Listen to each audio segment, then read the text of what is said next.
سکتی. ابھی اللہ بار بار مہلت دے رہا ہے, توبہ کرو یار. انٹرنیٹ پہ فحش فلمیں دیکھنے کی عادت پڑ گئی ہے, اللہ معاف فرمائے, چھوڑ دو اس کو. توبہ کرو, اللہ کے سامنے گڑ گڑاؤ, اور سزا کے طور پہ صدقہ خیرات کرو, روزے رکھو, ڈاکٹروں سے رابطہ کرو, نفسیاتی ڈاکٹروں سے. بھائی مجھے اس کی لت پڑ گئی ہے, مجھے کوئی, یہ انسان کا نا نفسیاتی مسئلہ بن جاتا ہے. یہ جو فحش فلموں کے عادی ہوتے ہیں نا, یہ باڈی کی ریکوائرمنٹ ہو جاتی ہے. جیسے نشہ ہے نا, ہیروئن اگر آپ نے چھوڑنی ہے تو صرف توبہ کافی نہیں ہے, پراپر علاج بولو ضروری ہے. تو ایسا ہی یہ جو فحش فلموں کی عادت پڑ گئی ہے, توبہ بھی کریں اور پراپر علاج بھی کریں اس کا. لڑکوں سے بدفعلی کی عادت پڑ گئی ہے, توبہ بھی کریں, پراپر علاج بھی کریں اس کا. نشے کی, شراب کی عادت پڑ گئی ہے, توبہ بھی کریں, نشے کا علاج بھی کریں, پھر سچی توبہ کی علامت ہوگی. پھر بھی اگر گناہ ہوتا ہے تو پھر اللہ کے سامنے دوبارہ توبہ کریں. پھر گناہ ہوتا ہے پھر اللہ کے سامنے دوبارہ توبہ کریں, کیونکہ ابھی ہم نے عذاب اپنی آنکھوں سے دیکھا نہیں ہے.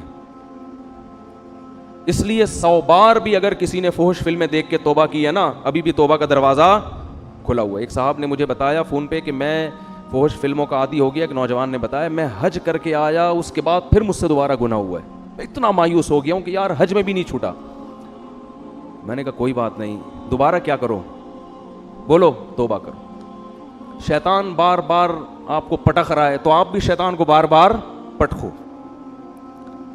علماء کہتے ہیں کہ اگر بار بار گناہ ہو جائے نا تو یہ سوچ کے توبہ نہیں توڑو, توبہ نہ چھوڑو کہ بار بار ٹوٹ جاتی ہے. یہ فرمایا ایسا ہی ہے جیسے کپڑا اگر بار بار بھی میلا ہوگا تو بار بار دھلے گا وہ.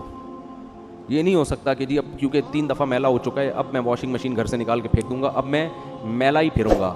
کیونکہ اگر آپ بار بار اسی طرح میلے کپڑے دھوئے بغیر پہن کے چلتے رہے تو مارکیٹ میں میلے مشہور ہو جائیں گے آپ, اور لوگ آپ کو آپ کے ابا کو کہیں گے دیکھو میلے کا باپ آ رہا ہے. کہتے ہیں نا, یہ کہنا پہچان بن جاتی ہے, وہ دیکھو میلے کا. بھائی ہم میں سے ہر شخص گندا ہوتا ہے, آپ 2 دن نہ نہائیں گندے ہو جائیں گے. اس کا حل کیا ہے, دوبارہ نہاؤ. بھائی کپڑے میلے ہو رہے ہیں, بار بار دھو ان کو تو میل دور ہو جائے گا. تو اسی طرح جب انسان گناہ کرتا ہے اس کا دل کیا ہوتا ہے, میلا. حدیث میں آتا ہے توبہ کرتا ہے تو دل کیا ہو جاتا ہے, صاف. تو اصل تو یہ کہ گناہ نہ کرے انسان. جیسے اپنے کپڑوں کو میلا ہونے سے بچاتا ہے نا, یہ تو نہیں کہ چونکہ آج میں نہاؤں گا تو چلو میں گوبر میں کلا بازیاں کھاتا ہوں, کیونکہ آج تو ویسے ہی ایکچولی میں نے نہانا تو ہے ہی. کبھی دیکھا آپ نے بھئی ایک آدمی جمعے کے دن گوبر میں گٹر میں ڈبکی لگانے جا رہا ہے, لوگ کہہ رہے ہیں کیوں, کہہ رہے آج میں نے ویسے ہی نہانا ہے. تو میں نے کہا چلو گٹر سے ہو کے آ جاؤں, نہا کے تو ویسے ہی صاف ہو جاؤں گا. ابے تو جان کر کون گندا ہوتا ہے, وہ تو باہر کی گرد و غبار لگتی ہے, ڈسٹ وغیرہ, پھر انسان میلا ہو جاتا ہے تو واش روم بنے ہوئے, جاؤ بھائی نہاؤ. یہ تھوڑی کہ جا کے بار بار اس گٹر سے چوہے کی طرح گھس رہا ہے اور اس گٹر سے نکل رہا ہے. تو اسی طرح توبہ کی نیت سے گناہ کرنا حماقت اور بے وقوفی ہے کہ میں توبہ کر کے پاک ہو جاؤں گا, چلو یہ گناہ کر لو. توبہ کی نیت سے گناہ مت کرو. ہاں ہو جائے تو پھر کیا کرو, توبہ بار بار. تو اللہ کو توبہ کرنے والے بھی پسند ہیں. تو یہ پیکج اللہ کی طرف سے اس وقت تک ہے جب تک گناہ کی سزا اپنی آنکھوں سے دیکھ نہیں لیتے.